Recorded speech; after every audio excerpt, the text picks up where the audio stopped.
you're a quite new band, and most of the guys are pretty young. Where do you have your musical roots? Well, we live in a suburb from London, which is called Basildon, and it's a new town, and we're a new band, so I think that says it all. Complicating, circulating, operating, generating. New life, new life. On the 10th of November 1981, Depeche Mode heroically returned home to Basildon after their first UK tour, supporting their debut album Speak and Spell. They performed to a sold-out crowd at the now shut Raquel's nightclub, just off the Southern Hay dual carriageway opposite Basildon train station. Almost 2,000 miles away to the east, a small subculture of illicit tape trading, listening parties, press cuttings, and clandestine karaoke sessions is forming around the band. Depeche Mode are about to become the sound of the Soviet Union underground, and one annual day in particular, with its history rooted in the final moments of World War II, is to play a huge role in this story of faith and devotion.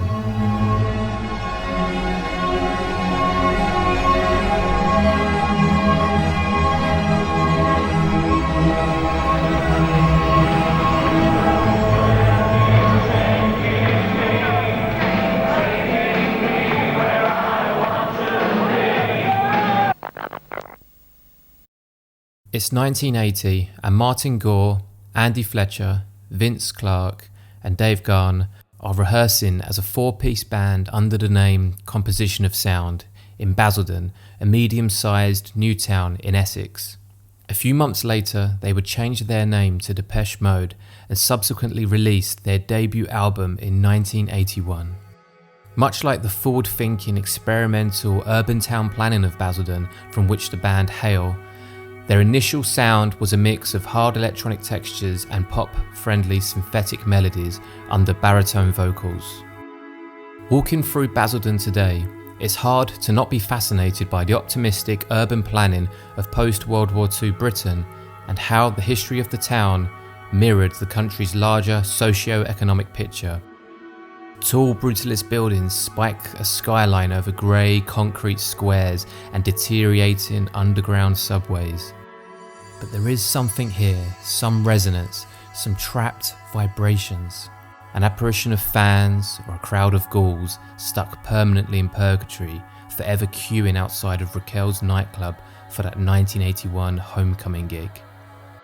On Raquel's, writer and psychogeographer Ian Sinclair writes in London Orbital that even in photographs, Raquel's looks like a punishment block of a military prison, like an estuarine storage unit with crazy serif calligraphy. This encapsulates Basildon's vibe and Martin Gore's own feelings towards the town. I really hated Basildon. I wanted to get out as quickly as I could. I think being in a band was an escape.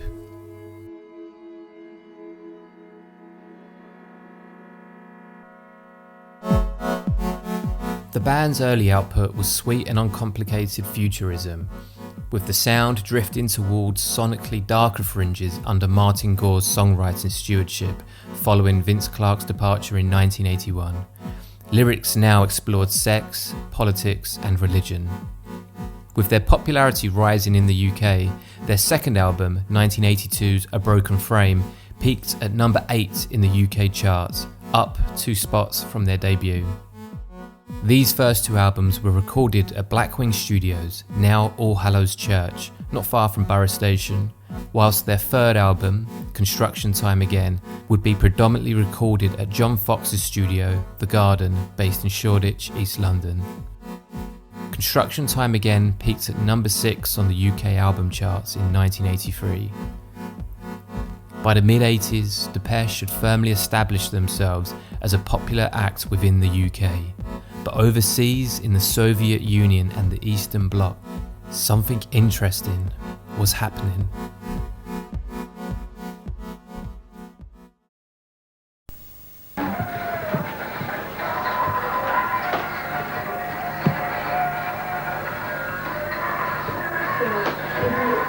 Слушай, Одеваешься. Я тебя снимаю. А у кого дела? A swarm of sunglasses, leather and hair gel, men and women, dancing and singing in the concrete urbanity of Moscow. A timestamp flickers in the bottom corner. May 9th, 1992.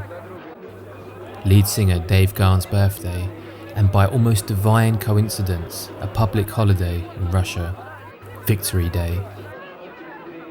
Officially inaugurated in 1945 during the final moments of World War II, and commemorating the Soviet Union's victory over Germany, the day has been celebrated as a national non-Labour Day since 1965.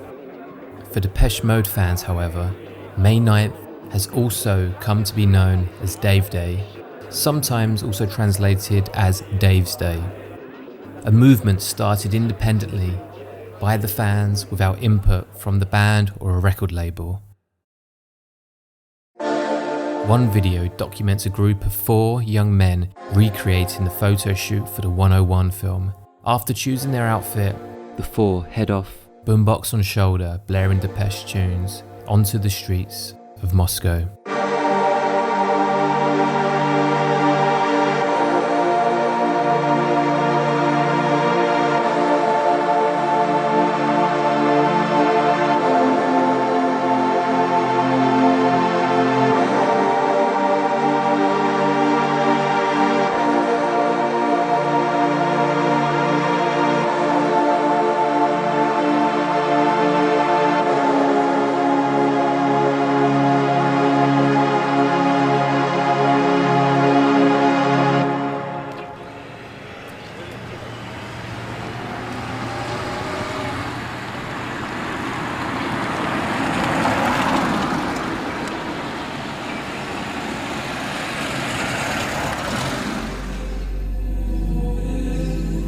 Taking a train to a park, they meet up with other devotees, singing and emulating Dave's on-stage dance moves.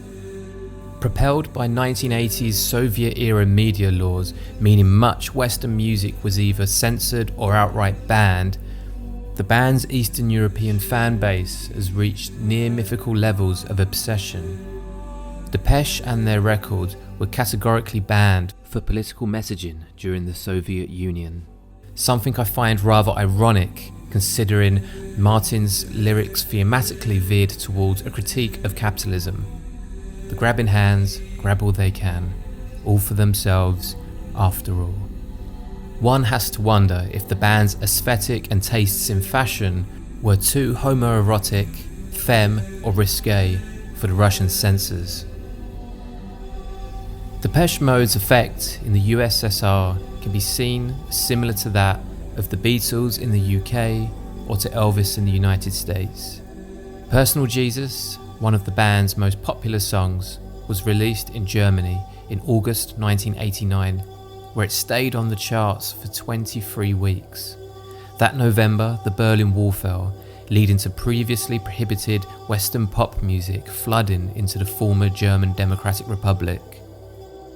Over the next 24 months, the Union republics would declare national sovereignty, leading to the eventual fall of the Soviet Union by December 1991.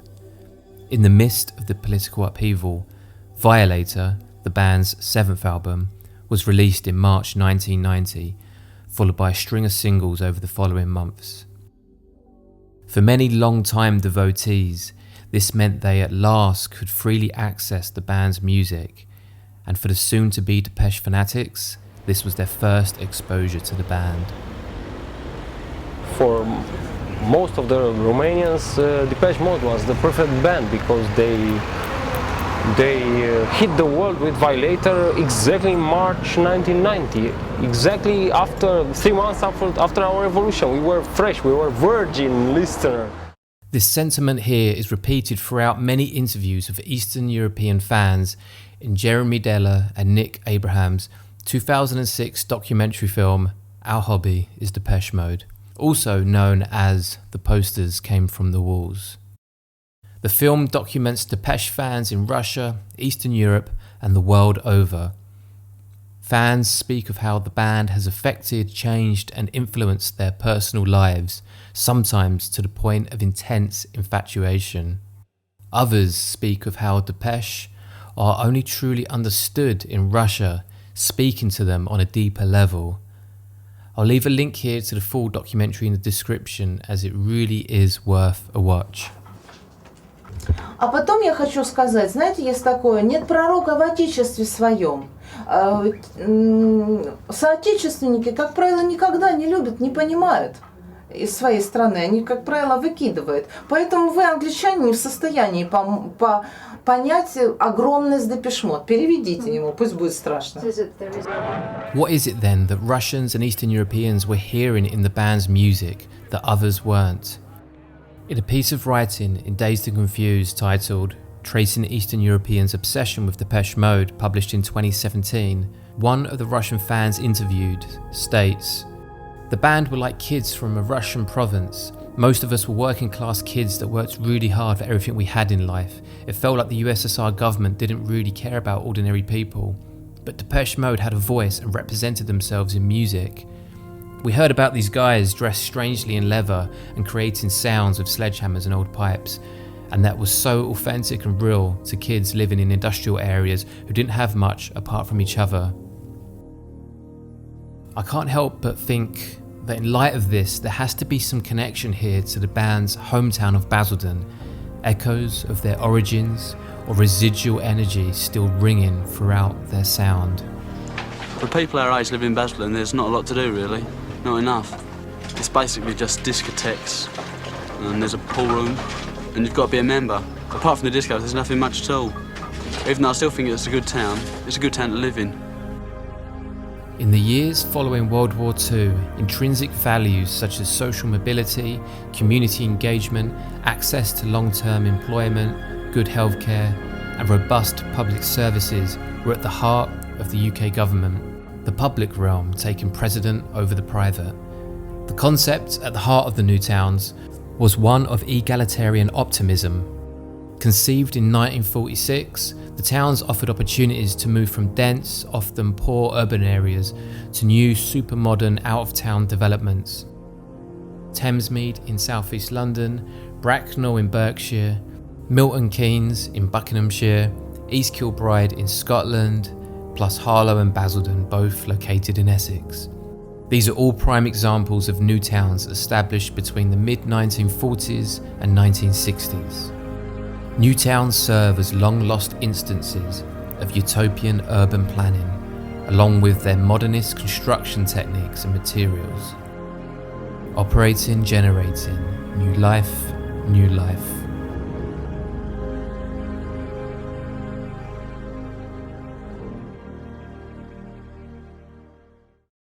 Basildon New Town was the government's vision of an engineered society.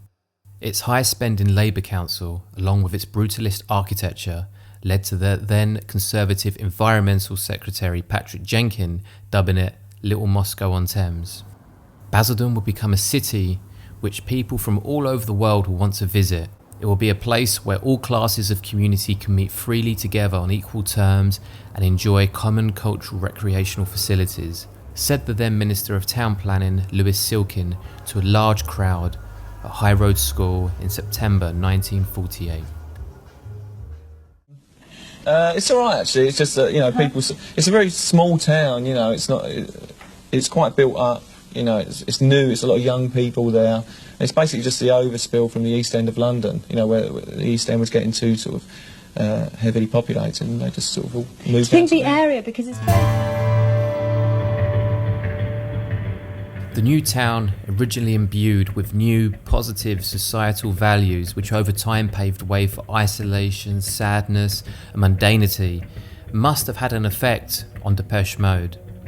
I feel that these emotional knots are instilled not so deeply inside their music, the phantom of futurism haunting verse and chorus. Robert Marlowe, who also knew Depeche, he made a very good quote once. He said, "The music came from the bricks." And I think that's a really good description of what happened. So how much of Depeche's early music was influenced by Basildon. For a group that grew up and spent their early career in the town, elements had to have seeped in somewhere. This style of architecture and urban arrangement has its roots in 1933 at the International Congress of Modern Architecture, which was attended by academics and leaders in their fields such as Alvar Aalto, Erno Goldfinger and Le Corbusier. Ideas discussed at that year's CIAM in Athens included futuristic structures for housing, working and recreation, city planning based around transportation and a reduction in pollution, elevated walkways leading to apartments in the sky. Many of the design principles presented here became the basis for Corbusier's unrealised Radiant City, which in turn inspired his writings in the 1933 document named after the meeting, the Athens Charter. In the wake of the Second World War, the Athens Charter served as an influence and template for many towns not just in the UK, but also further afield in Europe and the Eastern Bloc. Soviet-led projects in Russia, Eastern Europe and East Germany adopted the basic program of the Athens Charter wholesale, but with a lack of any realistic plan for how much the implementation of this plan would cost and how it would be paid for. Over time, the funding for social services and building upkeep drying up. These modernist projects began a trajectory of a failed social experiment, a sinking utopia. Dead grey places becoming spectres of what they could have become. In a Q&A after a screening of The Posters Came From the Walls in 2009, former Depeche keyboard player Alan Wilder, the only member of the band not from Basildon, said, "When I was in the group, we never actually played in Russia at all, but we'd heard about the following and that we were huge there. In the film it's interesting that they speak about the fall of the Eastern Bloc and how that coincided with certain Depeche Mode records that meant something to them. A friend of mine said that Basildon kind of looks like an Eastern Bloc town. Maybe there's a link between these things." My own assumptions about as to why the band had become so idolised in Eastern Europe were similar. The hard, austere, modernist architecture persistently keeping you out of the sun and firmly in the shade, making sure no other hues other than grey, beige and brown colour Basildon Town Square. There must be some similarities here to the post-industrial towns during the fall of the Soviet Union. I also feel that there's this strange combination of normal working-class white guys dressing up in all this leather and fetish gear that contrasts with their interviews, especially in the early days. The band come across as humble, unpretentious, and regular guys who just happen to also make some really, really good music. I believe that certain elements within their music, the sampled sounds of hammers banging, metal scraping, and breeze blocks breaking, along with the modesty of their interviews, has a unique appeal to many listeners. I managed to catch a screening of The Posters Came From the Walls at Jeremy Deller's 2012 mid-career retrospective at the Hayward Gallery in London. In response to the fans' devotion, Deller has said that their behaviour sometimes disrupts this carefully crafted commercial image that is put out by the record label of Depeche Mode. The fans appropriate the band, they do their own thing and have a laugh. It's not clean, it's messy and it's chaotic. Devotees talk of an almost religious euphoria when listening to the band's music or seeing them perform live. They partake in an almost spiritual pilgrimage when visiting the UK and taking the 40-minute train from London to Basildon, seeing the old homes, haunts and hangouts of the band, treating them as holy sites, all the whilst becoming more evangelical, more faithful and more devoted. What we see in The Posters Came From the Walls and these old VHS tapes is the sincere outlet of pop culture being just that, popular. An entire country listening to a single band in a single moment. Music positively for the masses, coming directly from the bricks.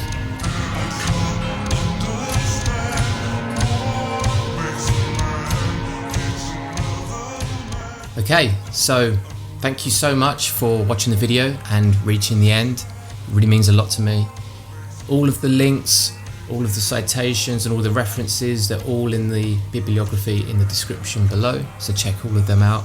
I would like to say a big thank you to Alex Abs Kovidal for letting me use their VHS footage of the Dave days from Moscow. I recommend checking out that channel. There's some really good videos on there. The link to that is in the description below. And I know it's been a while since the last upload, so I want to just say thank you so much for sticking with me over the years. I'm trying to grow the channel, and the best way you can help me do that is by subscribing, and if you enjoyed the video, by liking it. And with that, I just want to say thank you so much for watching the video and checking out the channel. I will see you all real soon.